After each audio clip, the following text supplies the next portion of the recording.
Hey, welcome to our service. I'm so glad that you're joining with us today. The last few weeks we've been in the book of Romans, and it's been a pretty heavy kind of 5 weeks as we've unpacked together a lot of what Paul has to say to the church in Rome.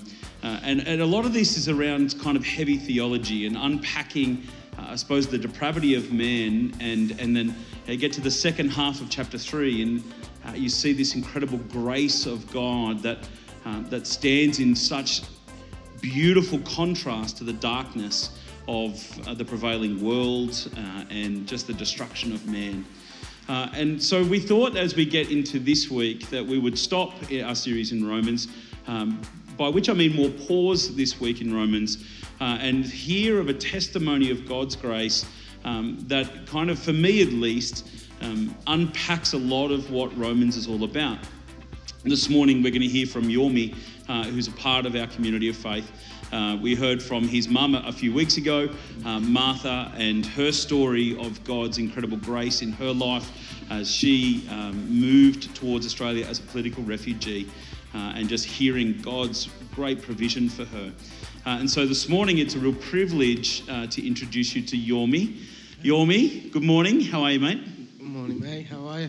Well, I'm well. Thanks for being a part of this. Thanks for coming and sharing your story in so many ways. A story that is very real, a story that is hard to hear at times. As a friend and as a pastor, we've sat and spoken for many hours about your life.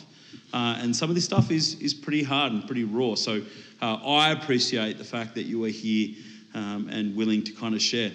Thank you. Thanks for having me. And some of the stuffs are heavy, but I think having a chat to people like yourself, and it just makes it easier to kind of reflect on where God has taken me from and where He's taking me to. Yeah. So it's a privilege. I'm happy to kind of share my story. Thanks. Yormi, you grew up in Liberia. Yeah. And your life kind of starts when your mum really was already working for the government, working for your great uncle, actually, who was the vice president of Liberia at the time. What was life like for you growing up in those early years? I'll say, as a child, exciting. It was great. I remember days where we got picked up from school by guys from my uncle's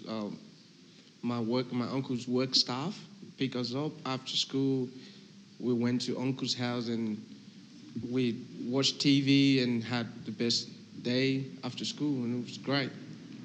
We pretty much went wherever we want to go, got whatever we want to get. So you had a life of real privilege then? Yeah. A lot of life as real privilege. Yeah. But your mum shared with us beautifully that, she's a strong Christian woman, and so church was a pretty normal part of your life. But it set about actually somewhat of a confusion for you. Do you want to share with us about your kind of experiences early on as a young man growing up in a Christian home, but the outside influences of Liberia and the kind of the superstition that was also a part of the prevailing culture, and kind of black magic as parts of that? Do you want to share a little bit about that? Yeah, Christianity, because for Liberia, I think it's considered a Christian nation, so pretty much everybody goes to church, and I grew up going to church, but the understanding of who Jesus was and why we went to church was never there. So there was this aspect of us going to church, and there was also this aspect of believing maybe fully in the culture and the black magic stuff and people. Because I remember my uncle, where I consider him a good Christian, but he had more than one wife. And those are some of the aspects that brought confusion to me as when I started understanding Christianity as a young boy. No, just the aspect of Jesus is not understood, but church is a big thing. Right. So there's a confusion. There's a difference between kind of going to church and understanding who Jesus is. Yeah. So Jesus is there, and you also have the what is it? Alternative of going back to the native doctors if you needed something, and a lot of people do that. But in a country that's considered Christian, and you had to go to church regardless. Yeah, but you still go to church after everything. Yeah. So there was a fair bit of confusion for you around kind of who Jesus was and what that meant, for God to be in control. Things took a pretty heavy turn for your family around, 1998, something like that. Yeah. Things took a pretty significant turn, and that life of privilege ended pretty abruptly with the execution of your uncle. Yeah. It was pretty quick then that your mum had to flee Liberia and found herself in Ghana. But what happened to you? So do you remember those days? Do you remember how that went down? I remember a few things. Because I think I was a good age to remember at the time. How old were you at the time? Because I was born in 87, so by 97 I was 10. So about 11. About 11. Yeah. 11 years old. And I remember I ended up back with grandma in the Ivorian Liberian border town. Yeah. Okay. So you found yourself. So your mum. My mum's mother. Okay, so your mum left to go to Ghana, and you were then sent off to your grandmother on the border of the Ivory Coast and Liberia. Yeah. What was that like? No longer having your mum around and your siblings, and now living with your grandmother on the opposite end, really. Like you're a long way from home. Pretty difficult. Considering what life used to be like when Uncle was still alive, and going back to the interior part of the country where you had one meal a day, walking around the bushes without shoes on, and having to go on the farm with grandma to make farm and survive. Walking miles and miles to get to the farm and back. It's pretty challenging. Yeah, particularly you're 11 or 12 at this point. And it was a whole new life. Tough. How long did you live with your grandmother for? Not too long. What happened there? So Ivory Coast had a civil war that broke out because the vice president at the time was killed. So then there was war again in Ivory Coast. But one of the reasons why I left, was my mom's trap, which is both in Ivory Coast and Liberia, were being targeted. Because the vice president who was killed at the time was from my mom's tribe, but the Ivorian side of the tribe. Right. So then it was a bit of challenge. So I had to leave. So I joined some cousins and friends, and we went via Guinea. Right. So life of privilege to the Ivory Coast. Ivory Coast blows up. You're now a target. Yeah. You're having to leave now with your family members, some family members and some friends. Yeah. And you head off to Guinea, which is a French-speaking nation, right? Yeah. So Liberia, for those of you who don't know, is a predominantly English-speaking language, and along with some local dialect. Yeah. But you find yourself in Guinea. How did did that go?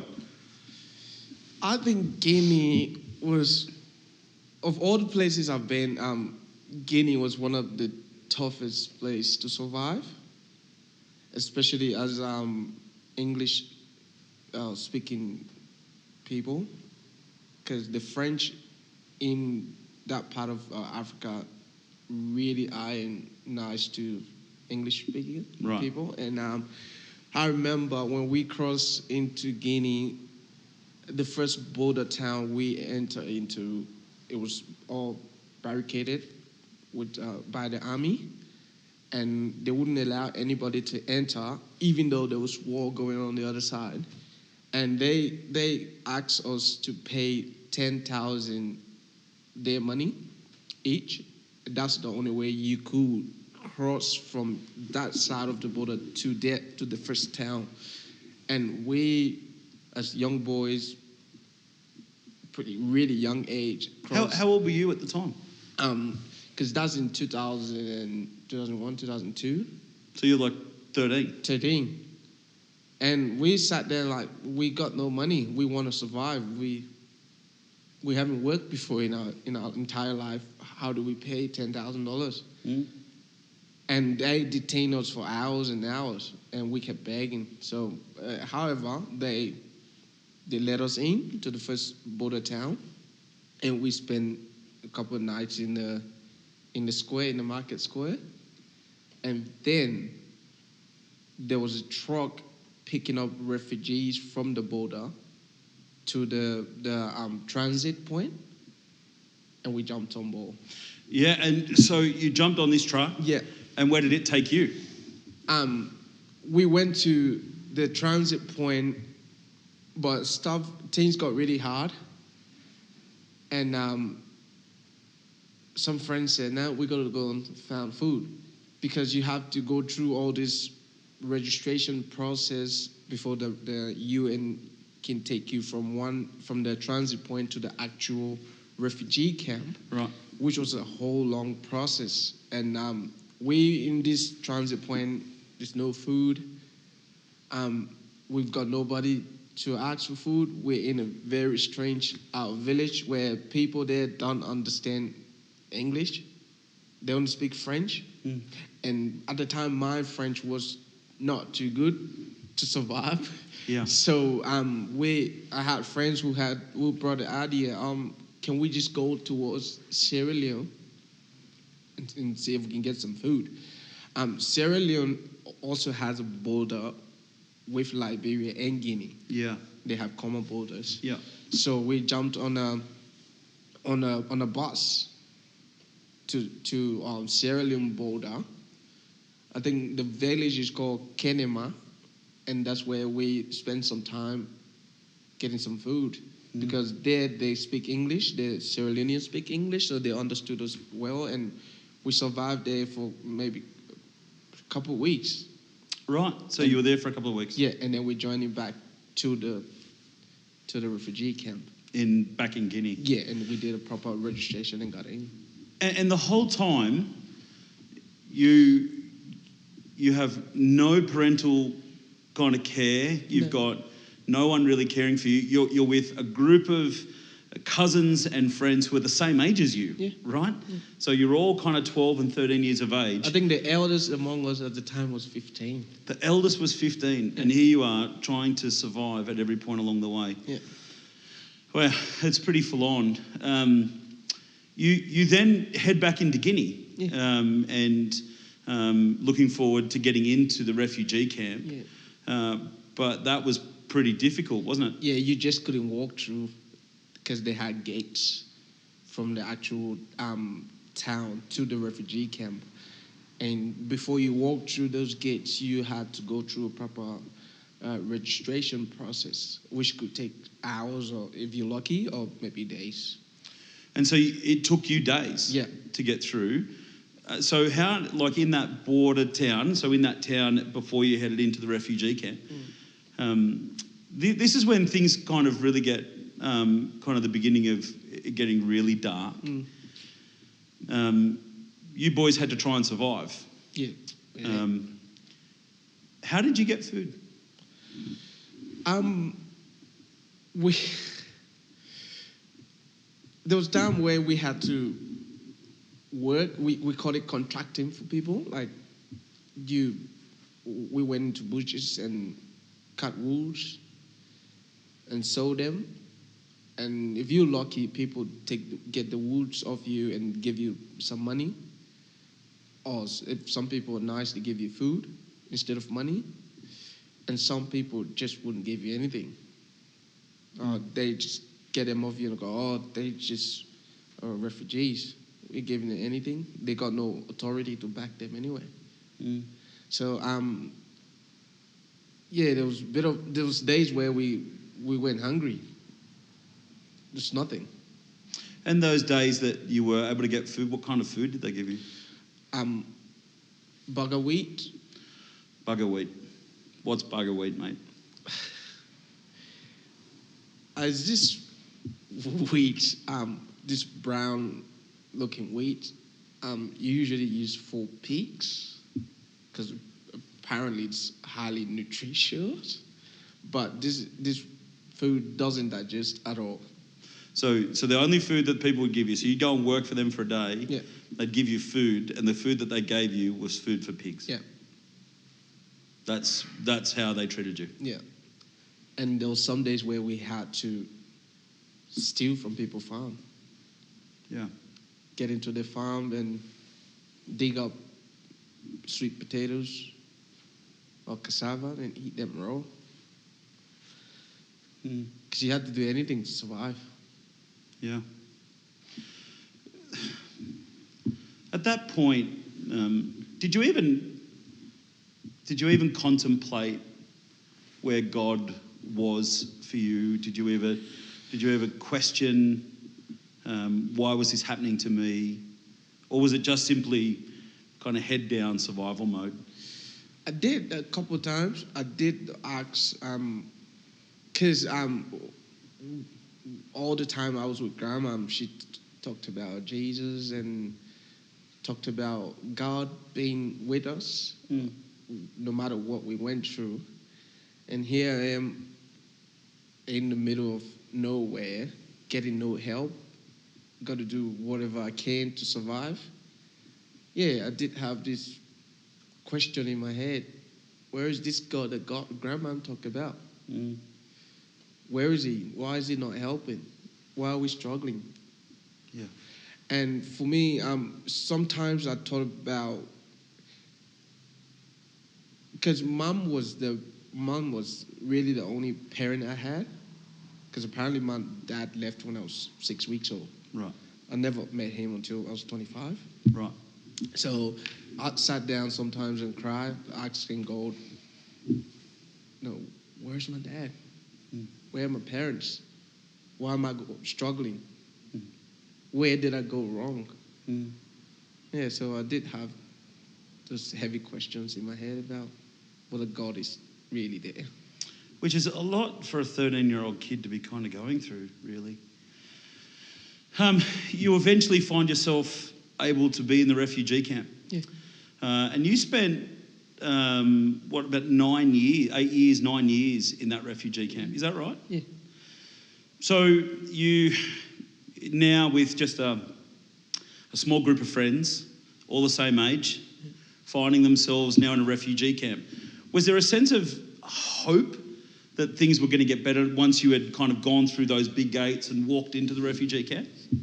Yeah, one of the hopes were maybe we get help from the United Nations, maybe to locate our parents, to get in contact with families, and just the sense of being in a community where there's Liberians also was one of the biggest hope. So there was a lot of hope, but that hope was pretty quickly dashed, really. You told me before that you came across who you would call an uncle. He was a friend of your mum's from the same village, and he kind of took you and your friends in, and was supposed to be, at least, kind of a father figure who was going to bring you into his home and take care of you boys through that. There was a great sense of hope for you in that. Yeah. But that quickly changed, didn't it?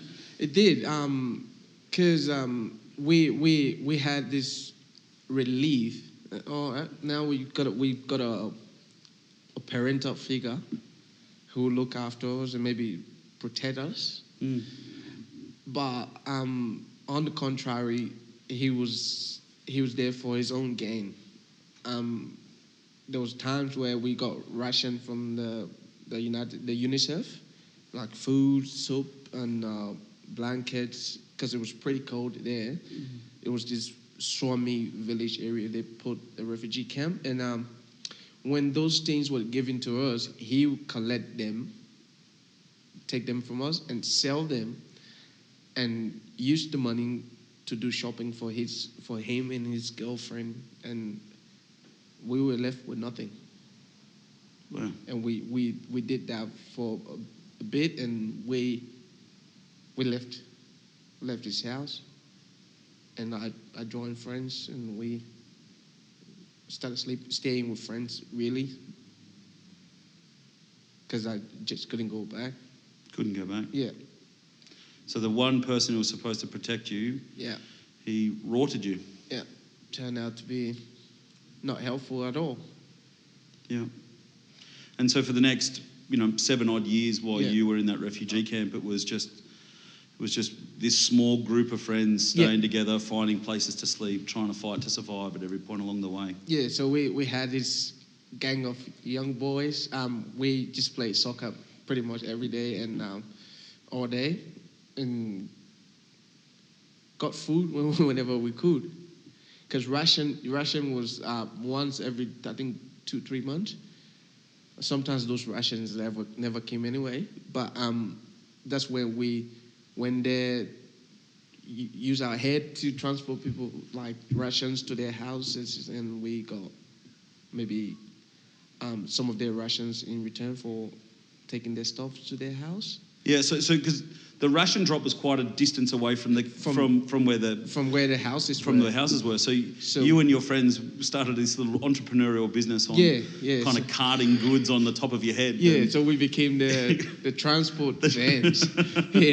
Collect the goods, put them on our head, and walk maybe some distances would be 20-30 minutes walk, and people, I'll just give you maybe 2 cups of bugger wheat, or you can sell it and get money, or stuff like that. Or some people will just give you a tin of oil, and then you can sell it. Yeah. Whatever you get out of it, that's it. Far out. So one of the parts that I am always blown away with is how you ended up reconnecting with your mum. So for those of you who have heard Martha's story, you know that she'd been living in Ghana at the time, in the refugee camp in Ghana, and had finally found a way to reconnect with her children in the hope of bringing them through and obviously on to Australia from there. How on earth does a family who has no phones, no emails, no means of contact, how did your mum find you while she was in a refugee camp in Ghana? How does she find you in a refugee camp in Guinea? First, I'll say God first, because at the time there was telephones, but you had to leave the refugee camp and travel maybe a day drive to the commercial city of Guinea, but you needed money, and then get on the phone. But it depends on whether you're calling to Ghana, because there's no phones in Ghana either. So there was no point traveling a day and a half drive when the person you want to contact doesn't have a phone. So, but then there was this incredible system set up by the UNICEF um, with the help of Red Cross and them, where they connected families in the various refugee camps around Africa, and mom kind of got in contact with them from their side. So, and she, like, you go and say, oh, I'm looking for my son. If you had a photograph or a full name and stuff, a description, you give them the photograph and the name, and then they kind of use those photographs and the information and spread it around the different camps. Right. So I'm guessing my information went to different other camps, but the one that came to our camp was the one that I got I came across. Because what they'll do, they'll put the photographs and stuff on the bulletin board. And so every day you'd go to the bulletin board trying to find... Yeah. So you go there and if you found information about yourself or a family member that you've been looking for, then you go to the office and go, oh, this is my mom. Or you go, oh, what's my photos doing here? So, oh, your mom tried to get in contact. And that's how it worked. And that's how it worked for you? Yeah. Isn't that amazing? Yeah. Like, we're talking huge numbers of people. Like, we're not talking hundreds of people. We're not even talking thousands. We're talking tens of thousands of people who are displaced in these conflict zones. And you find your mum. Yeah. What was that like? Was it just this sense of hope and celebration? Yeah. Just knowing that mom is somewhere, that one day we could connect, we could meet. Was a beautiful thing. Was a beautiful thing. And that really moved reasonably quickly from there. So, I mean, we talk about reasonably quickly, we're talking a couple of years. A couple of years, So from the first time you've connected with your mum in this kind of incredible labyrinth of communication, your mum begins a process of kind of connecting you with your stepfather and your siblings to bring you to Australia. But just before you kind of left the refugee camp to move to the capital of Guinea, before you would then come on to Australia, things took again a bit of a nasty turn for you. What happened there?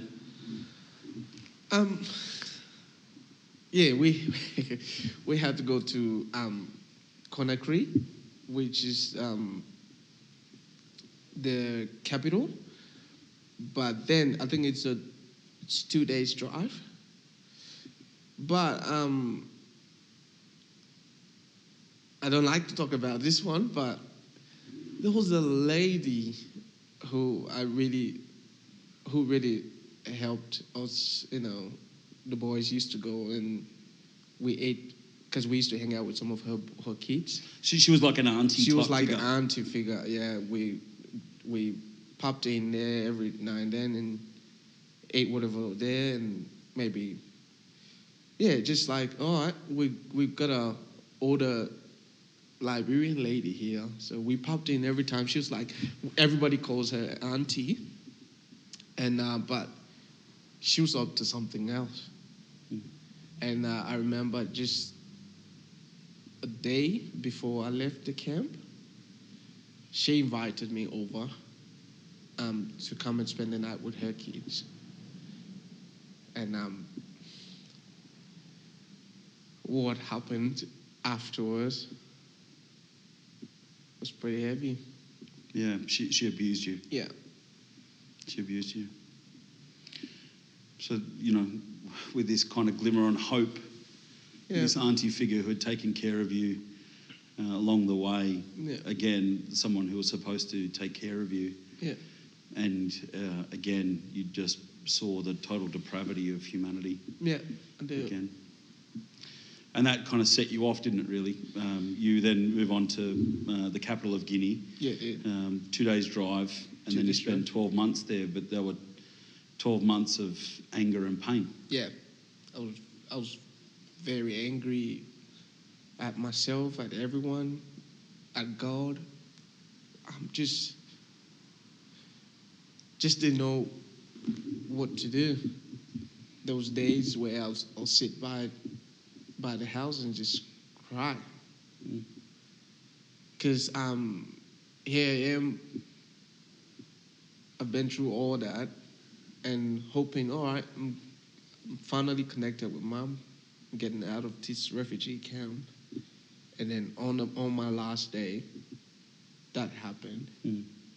So it just reminded me of pretty much everything I've gone through, and I was just in this anger mode.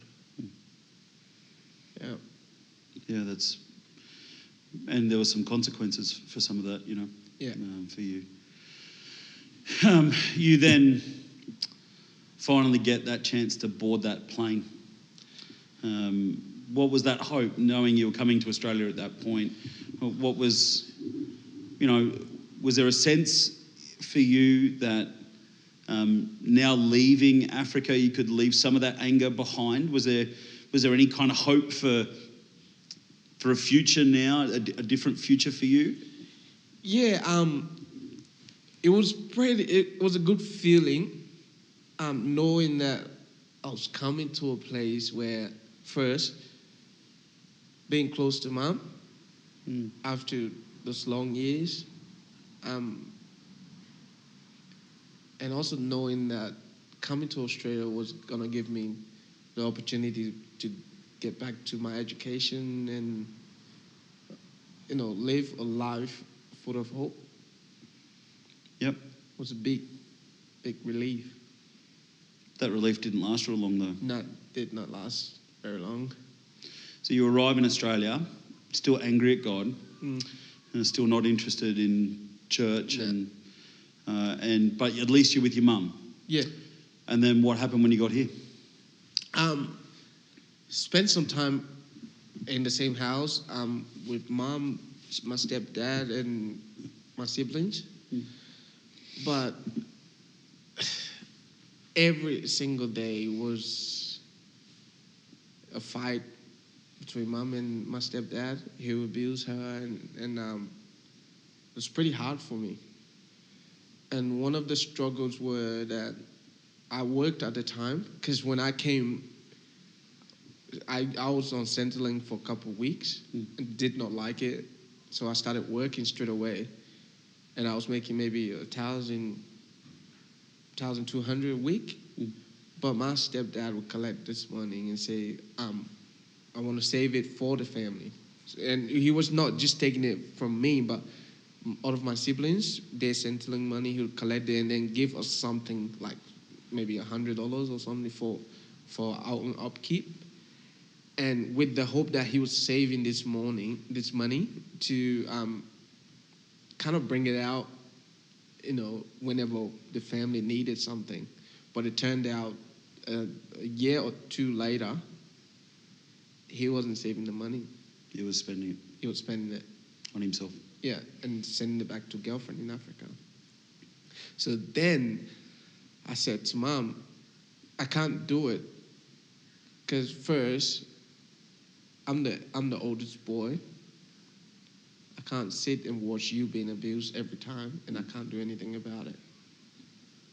So the only thing I can do is leave. So I jumped in my car. I didn't have anyone. I didn't know anyone in Victoria. So packed my stuff, my clothes and shoes, put it in the back of my car, and drove off. And you drove to Victoria and on to Melbourne? I drove to Victoria, to Melbourne. And I met a friend there, but I couldn't stop with him because he had his girlfriend. He was stopping with his girlfriend. And I spent some time in my car. Living in your car? Yeah. And then you met... I met Anna. Then you met a beautiful Guinean princess. Yeah, so I met this beautiful woman who never liked church, but had a strong belief in God. And so the two of you connect. We did, and luckily for me, she had an apartment that she's just rented, but she had no furniture and everything. And she said to me, hey, if we like each other, I can't let you sleep in your car, so you better move in with me. Right. Even though I don't have any furniture, but you better move in. So anyhow, I moved in, and she was the only one working for maybe the next year and a half, and she paid my school fees. Wow. To get my first ever certificate. So you got some qualifications. So I got some qualifications in community service, and we went off from there. And so, and this is where I always kind of get blown away. So at this point, Anna is not. She has a faith in a God, but is not connected with Jesus. Yeah.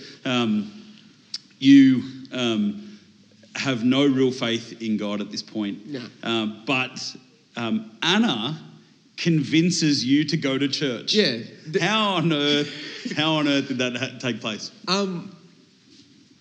Because I told her my story about how I grew up, going to church, and what grandmom told me about church and what I've been through. And she said to me, look, I don't do church. I don't believe in all this church stuff, but I think you should get involved with church. Right. And I'm sitting there like, wait, you don't believe in church, you don't want to do the whole Jesus thing, but you want me to. How's that going to work? She said, I don't know, but I'm happy to drop you off at church on Sundays. Wait for you, because that's what she used to do with her siblings and her mom anyway. So she dropped them off to church? She drove them to church, sat in the car. Right. And then waited for them to come out? And waited for them to finish service, and then she picked them up and took them home. Right. So she did that for years before I got there, because she was the only one driving, and she was the only one with a car. So, and she did that for me for a couple Sundays. And on my fifth Sunday, there was an altar call, because the pastor of the church somehow knew me from the refugee camp. And he said to me, look, I think I know this boy.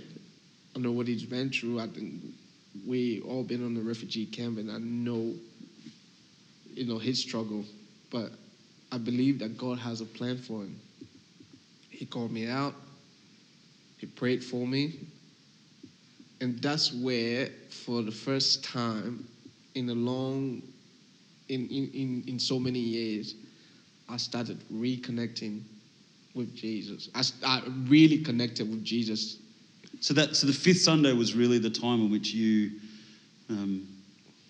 felt the power of the Spirit, and your life was laid down for the glory of Jesus. Yeah. After everything you'd been through, after all of the torment, after all of the destruction, the pain, after seeing the total depravity of man at every point along the way, fighting tooth and nail, questioning who God is. Yeah. On the fifth Sunday in a church service in Melbourne, of all places, you heard the whisper of Jesus. Yeah. And your life, what happened with that? Was it a radical change? What was the...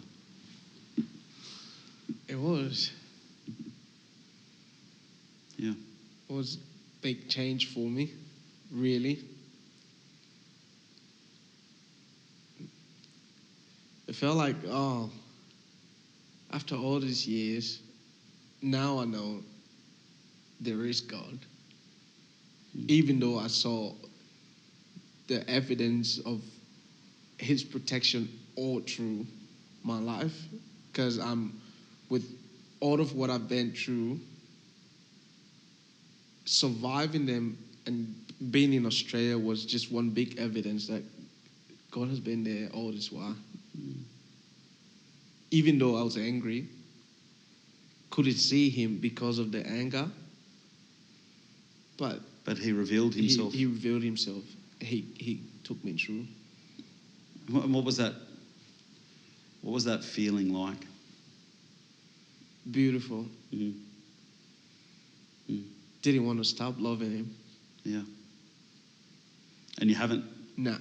And then not too long after, Anna herself came to Jesus. Yeah. So when Anna saw the change, the fire, she thought, this is beautiful. I might as well join you. Wow. And so then you're together, we're together, and beautiful children now, and married, and then 2020 you end up here in Orange. Yeah. To be close to your mum again. Yeah, the biggest move. Out of every move so far. All of the moves. Excuse me. In the middle of COVID, Anna's convinced me, we got to move next to Mom. She's been lonely for nearly 3 years in Orange. She needs you around. I'm happy to follow you with the kids. And then you've been here. So then we made a plan. I'll go and found a place. And a tough move, but we came and met a beautiful family. Not just Mom, but the church as a whole. Orange Baptist, incredible. And we are so privileged to have you here. You know, Yormi, we've sat and we've talked about your story, and I've shed some tears as I've heard a lot of the pain in which you've gone through. Yeah. When you look back now, as you find yourself in probably the most settled position you've found yourself you've ever been in. Yeah.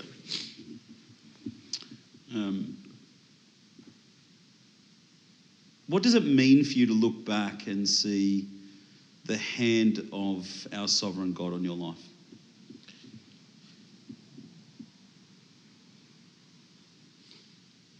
It's huge. In the sense that, man, no matter where you go, whatever you face, He's just right there. I've seen it all through. Now that I'm out of the anger, I can look back on my life and see God all through. His protections, His guidance, His provision for my life. As you look back upon the pain and the difficulties, and you've done some things and had to survive. Yeah. You're not immune to the brokenness of the world either. No. You weren't always the victim. No. As you look back on that, does the salvation of Jesus taste just that much sweeter? It does. It does, really. What does that mean for you now?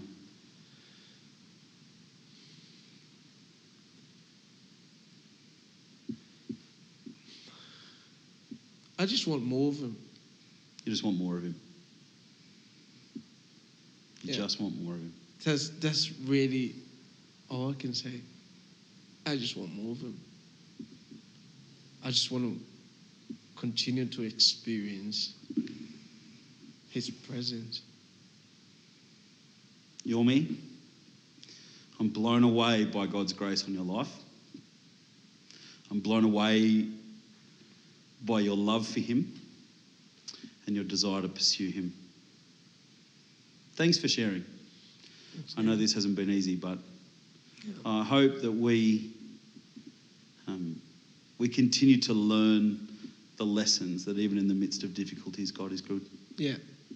And His salvation is sweet. Yeah, definitely.